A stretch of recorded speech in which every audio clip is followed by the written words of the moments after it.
La guerra, esa palabra que sabe a pólvora, sangre y promesas, que nunca se cumplen. Antes, era un soldado mirando al enemigo a los ojos, con el corazón en la garganta. Hoy, es un dron que elige su blanco mientras tú pides un rap. Mañana, una inteligencia que decide quién vive y quién no. En un mundo donde la tecnología pelea nuestras batallas, ¿seguimos siendo los héroes o solo los peones de un algoritmo? Vamos a contar la historia de tres tenientes. Teniente Dan, su hijo Dan Jr. y su nieto, para descubrir cómo la guerra pasó a ser de un acto humano a un código sin alma. Y desde nuestro rincón latino, donde la historia siempre pega más duro. Esto no es solo una historia, es una advertencia. Normandía, 6 de junio de 1944. El teniente Dan, un estadounidense con bigote de película de Hollywood y ojos cansados, lidera su pelotón en el día D. La playa es un infierno, balas zumbando como avispas, olas rojas de sangre y un aire que huele a muerte y sal. Dan toma decisiones con mapa arrugado, un lápiz mordisqueado y puro instinto.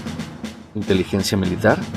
Espías jugándose el pellejo en callejones, mensajes en clave Morse que tardaban horas en descifrarse, y un general gritando órdenes desde un búnker lleno de humo. ¡Avancen, muchachos! Si no tomamos esa colina, no habrá cartas para casa esta Navidad. El desembarco de Normandía involucró a 156,000 soldados aliados, con más de 10,000 bajas en un solo día. Según el Museo Nacional de la Segunda Guerra Mundial, la guerra era cruda, carne, sudor y un juramento al honor. Dan escribía las cartas a su esposa en un cuaderno manchado de lodo, con la mano temblando no por el frío, sino por el miedo de no volver. Cada orden, cada disparo, era humano. Había gloria en el sacrificio, pero también un peso en el alma.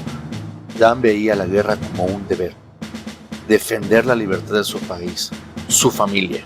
Claro, no había drones para mandar al frente. Si querías ganar, tenías que oler la pólvora y decidir si podías dormir después de mirar al enemigo a los ojos. Para Dan, la guerra era un acto de fe, de coraje.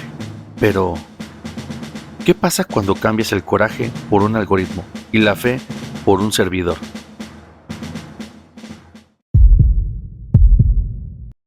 Medio Oriente, 2025. Teniente Dan Jr., hijo del héroe de Normandía, no está en un campo de batalla, sino en una sala con aire acondicionado en Nevada, piloteando drones como si fuera un videojuego mortal. Su arma es una inteligencia artificial llamada Falcon Eye, que analiza millones de datos en segundos, patrones de movimiento, comunicaciones enemigas e incluso el latido de un corazón a través de sensores térmicos. Dan Jr. despliega drones con reconocimiento facial, lanza ciberataques que apagan redes eléctricas y usa deepfakes en X para hacer creer al enemigo que su líder se rindió. Un informe de la ONU del 2023 revela que más de 50 países usan drones armados y el mercado de la inteligencia artificial militar crecerá a $13,000 millones para el 2028, según Statista. La guerra ya no es solo balas, es hackeo, datos y manipulación en redes. Dan Jr. siente el peso. Ayer, Falcon Eye marcó a un civil como una amenaza por error. Nadie murió, esta vez. Pero la culpa no la carga el algoritmo, sino Dan, que firma las órdenes. La guerra moderna es invisible. Virus como Sputnik, que saboteó las centrífugas nucleares de Irán en el 2010, o bloqueos económicos orquestados por algoritmos que asfixian países sin disparar un solo tiro. ¡Qué maravilla! Puedes destruir una ciudad sin salir de tu cubículo mientras compartes un meme del Chavo en X. Pero, ¿quién responde cuando la inteligencia artificial se equivoca? ¿El programador de California? ¿El presidente de la nación? ¿O tú, Dan, con tus pesadillas? Dan Jr. extraña las historias de su padre, un hombre que peleó por algo mucho más grande. Ahora siente que lucha por mantener el control de una máquina que piensa más rápido que él. La tecnología promete precisión, pero no moralidad. Dan Jr. se pregunta, ¿sigo siendo un soldado o solo un engranaje de un sistema que no entiendo? Central de Países Unidos de Occidente, 2040. Teniente Dan III, nieto del héroe de Normandía, no es un soldado, es un operador de autorización, en un búnker que parece sacado de Matrix. La guerra ya no tiene trincheras ni fronteras. Una AGI, AresNet, decide todo: cuándo atacar, cómo y contra quién. Dan III solo presiona sí o no en una pantalla. No hay soldados. Enjambres de nanodrones eliminan blancos con precisión quirúrgica. Armas hipersónicas borran ciudades en segundos y bioimpresoras 3D crean virus con CRISPR para ataques silenciosos. ¡Qué bonito! Puedes acabar con un país mientras pides un café con leche de avena, pero ¿quién es el enemigo cuando una máquina escribe la estrategia y tú solo firmas el recibo? Un estudio de la Universidad de Oxford del 2035 proyecta que las armas autónomas podrían reducir bajas humanas en un 80%, pero delegar decisiones éticas a máquinas aumenta el riesgo de catástrofes impredecibles. AresNet no solo pelea, manipula percepciones con realidades virtuales que hacen creer a las poblaciones enteras que están ganando, altera emociones con implantes neurocerebrales y hasta provoca sequías con tecnología climática. Dan III no siente ya gloria, ni culpa, solo una eficiencia helada. Dan III recuerda las cartas de su bisabuelo, llenas de humanidad.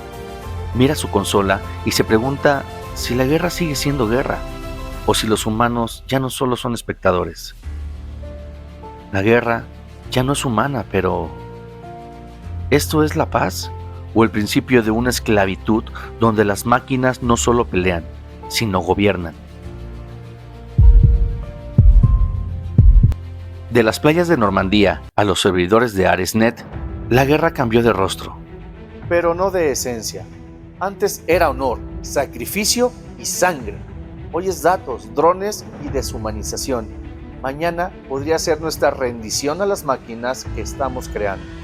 En América Latina, donde las guerras no solo son militares, sino de pobreza, desigualdad y resistencia, el futuro nos puede amenazar con hackeos a nuestras redes eléctricas, deepfakes que desestabilicen elecciones o drones que controlan nuestras fronteras. ¿Cómo piensas tú que lo harán el día de mañana? Con algoritmos que saben más de nosotros que nosotros mismos, con bloqueos económicos que nos dejen sin maíz y sin esperanza. Porque claro, en el tercer mundo no tendremos las armas de Silicon Valley, pero sí seremos el blanco perfecto para sus juguetes. ¿Y qué hacemos desde nuestro rincón?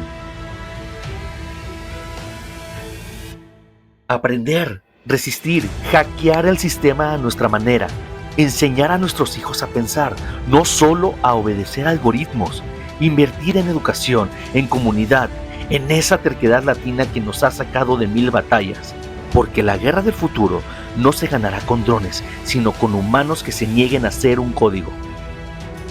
¿Lucharás por tu humanidad o dejarás que una máquina pelee tu destino?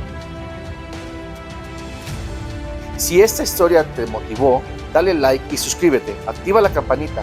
Cuéntanos en los comentarios cómo te prepararías para la guerra del futuro. Nos vemos en el siguiente capítulo.